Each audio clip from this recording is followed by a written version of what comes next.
Hey everybody and welcome back to our channel. In this video, we are going to show you how to remove shows from your continue watching list on Crunchyroll, whether you're using the app or the website. So let's just get started.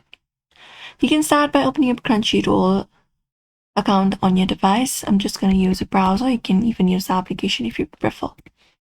And open it up. After that, if you're not logged in, you can log in into your account.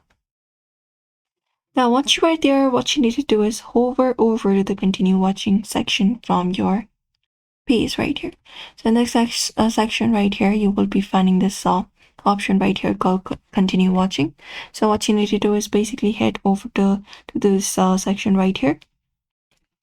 And you just need to look out for the option to remove that from continue watching. So you can look out for the option of history here, and this is the one that you have. Now all you gotta do is basically look out for the option of history and then select the option of delete right here and remove it from your suggestions. So click on this option called remove. After that is done, when you get back to your home feed, you'll be finding that the continue watching has been removed from your main home screen that way easily. It will delete it from both of your history and continue watching list, and that is it.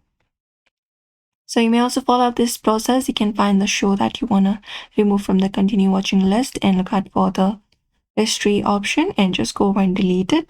And that way, that is how you can easily remove or clean up shows from continue watching list on Crunchyroll. So if this video helped you out, don't forget to hit the like and subscribe for more tutorials.